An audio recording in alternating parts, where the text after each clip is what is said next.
All right, so no different today than every Monday. We went out last night, got the corrections from Saturday's game, and moved on to Charlotte. And we're excited about taking one more step in the 2015 season against a Charlotte football team that really has had opportunities to win. They're 2-4, but they've had a lot of opportunities to win games. They played well enough to really win against FAU, Old Dominion, Temple, turn it over a bunch at Middle Tennessee, and that didn't give them a chance. But they're really good on defense. They're number one in our conference in rush defense, give you a lot of different looks.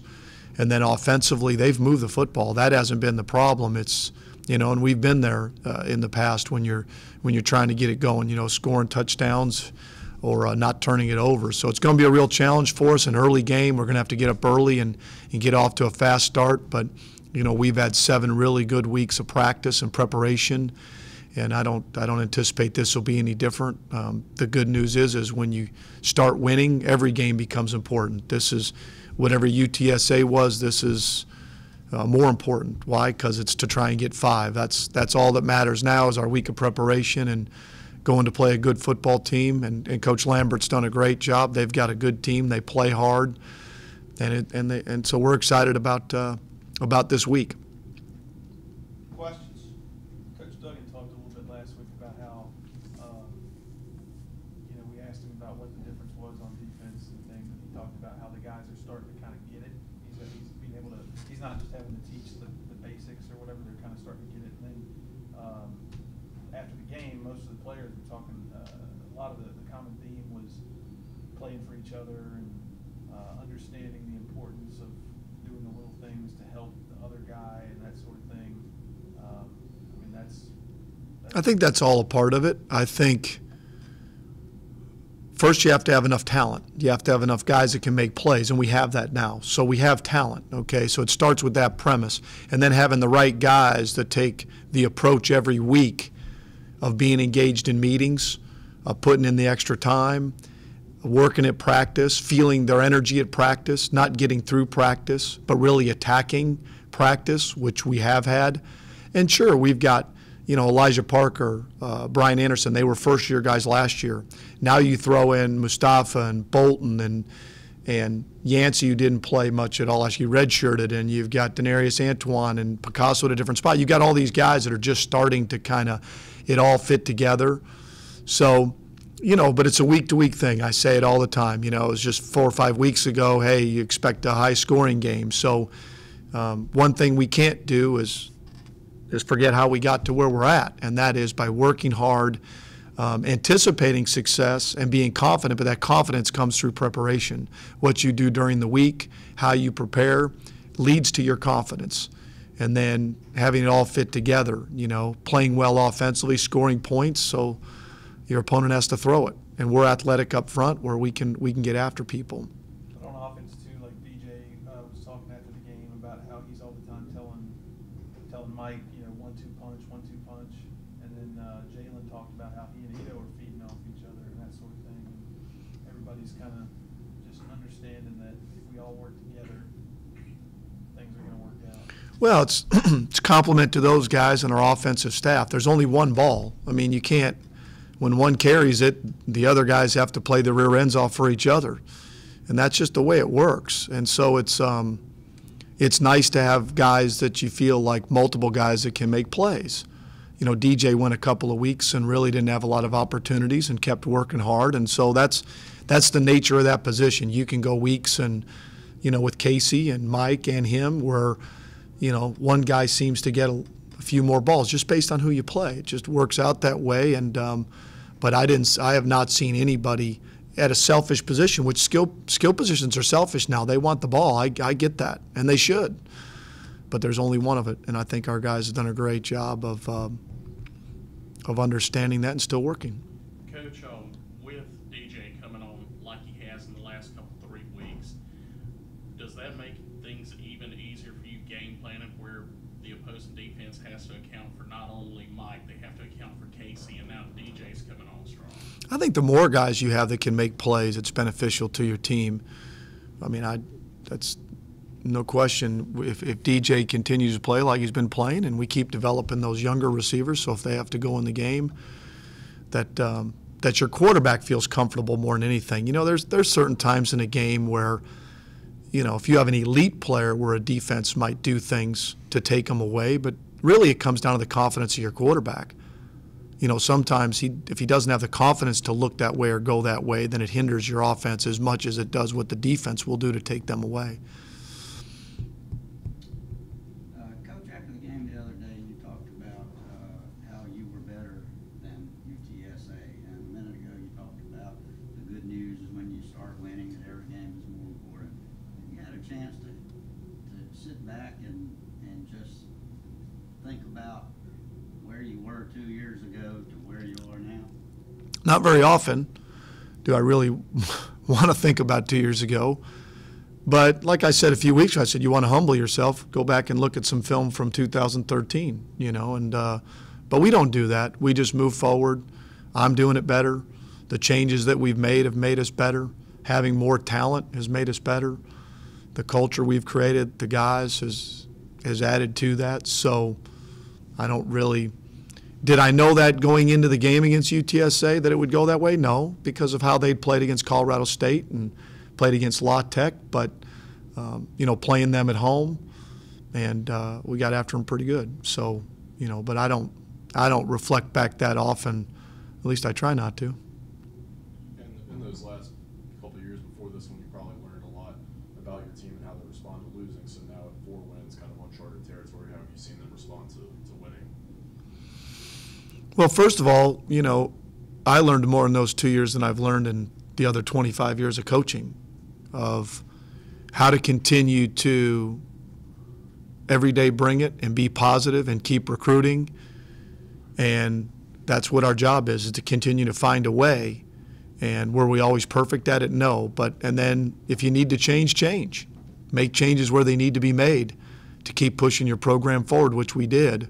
So, you know, right now, what is it? Yes, that's a part of it. When you start winning is, you know, is to get laxed. That's human nature. Human nature is when you're down is to quit and say to heck with it, or when you're successful, you get laxed and you just kind of settle. Well, that's something we can't do. We're in no position to settle. Like I said, we have 4 wins. That's where we're at. Till the season, like I told our team the other night, like every game, crazy things happen at the end of games. Till that clock rings 0, you've got to maintain your focus. We got to play 6 seconds. We've got to fight, okay? Because just look at this past weekend. Look at the Louisiana Tech game against UTSA. They had dominated them in the first half. 3 drives later in the second half, it's a game. And now you're fighting and scratching and clawing. So how do you maintain that focus for our game throughout a game? Same with the Michigan State game. How crazy is that? It's till that thing rings 0, that game we're still going. Same in the season. Till that season, it doesn't ring 0, but till it ends, what we have is right now, we have 4 wins. It's not over yet. There is no preparing for what can be. What we have is Charlotte this week to try and get 5. That's it. What they do defensively, what they do offensively, what they do special teams. And that is our job as coaches, and it's a hard job, is when you're down, is building it back up and not shutting it down. And when you're successful, which is same in life, is to settle. We've arrived. We got this. No, we don't. You can't carry over points. You can't carry over statistics. You can't just carry that over and say, oh, if we just take the average, we'll be fine. Charlotte's turned the ball over. Does that mean they'll turn it over this weekend? I don't know that. We have to prepare like they won't. And the same with us. We've turned it over whatever it is 9 times last 2 weeks. Are they counting on that we're going to turn it over 4 or 5 times a game? I hope not. You know, so those are the things. It's this week. It's Charlotte's this week. What do they pose? What do we have to do to keep our team focused? Last week you said your message was to the seniors. You only have so many more weeks to go. What's the message this week? It's the same. I mean, that's part of it is, you know, now we got 6 weeks, 5 weeks and a bye week for our seniors that have played football since they've been little kids. And then the rest of our team, you don't know. You don't know what next week brings. You don't know what tomorrow, next week, 2 months from now, next year. Your team changes. This 2015 team is going to be drastically different. It is all the time. You have changes, coaching changes, you have player changes. Let's make this year special. We've got all the pieces. We've got good players. We've got good coaches. There's no reason it can't be if we understand what it takes on a daily basis on every rep, every practice, every game. If we take it that step, then we'll be fine. And you were just talking about ball security and the problems you guys have the last 2 weeks. This week, how do you tell your guys that ball security is important for Charlotte? Oh, it's no different. I mean, it's not like all of a sudden, some certain things you can emphasize more. Certain things, a week ago it was fumbles, some by Nick and 2 by our skill guys, and then this week it was poor decisions by Nick. So it's a combination of it. We want to be explosive. We've moved the football. There haven't been many games we haven't. So that hasn't been the issue. It's just, and really for the first 5 weeks we didn't have a problem with it. At one point I think we had 5 at 5, and now all of a sudden we've fired up 9. That's something. But again, that's something that we harp on. It's something we work on every day, and something we've got to get back to. Coach, when you broke down this Charlotte film and started looking at them, is there anything that's kind of intriguing on either offense or defense that they do that's a little bit different than what you may have seen at this point in the season? Offensively, I wouldn't say so, and I'm not saying that they're not good at what they do. I don't mean it that way. They pose a lot of problems with the things they do offensively, and having the quarterback run stuff and the hybrid stuff built in. But defensively is a little bit different because they give you some multiple looks, and they'll bring people from different edges, and it forces you to, it's good football. Try to get you in long yardage situations. Lost yardage plays is a big, and getting in the quarterback, disrupting the quarterback is a way to put teams in second long, third long, get off the field. So they've done a nice job of that. So we've got to be really sound in what we do and eliminate some of those things that could put you in long yardage situations. That's probably just the multiple looks they give you defensively.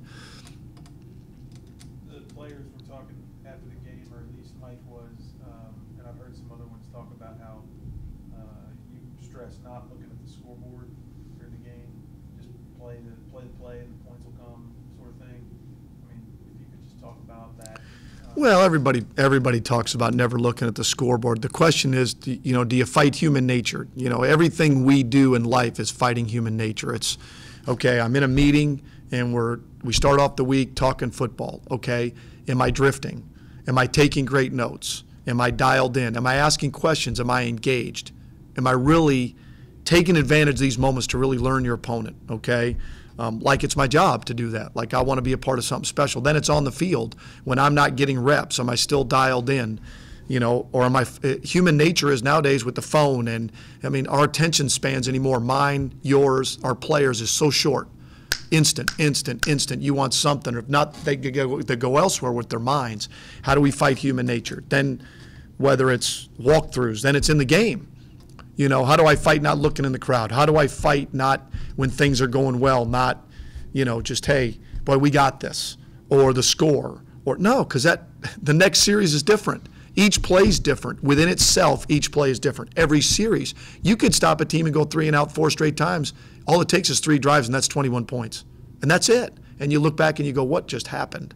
Well, that's why you got to just keep fighting that. It's like, no, here we go again, spot the ball. On either side of the ball. Stay aggressive, stay in the moment, which is we'll have plenty of time to celebrate. We'll have plenty of time to worry about the end. Till that thing rings 0, it's constantly bringing your guys back to that moment. Whether you're down or you're up, it doesn't matter. It's you can get back into it, or you can finish it if you stay in the moment. You just said it, and I've heard a lot of your players say it throughout the course of this year, spot the ball. Can you kind of talk about that mantra that you guys have? Well, it started with Pete. Pete Golding had kind of talked to our team and kind of brought that up. I think it's a good way of putting it. Spot the ball, put it down, let's go play. It doesn't matter where it is. It doesn't matter whether you're going and playing in front of 5,000 people or you're going in front of 90,000 people. It's the same. The game is the same.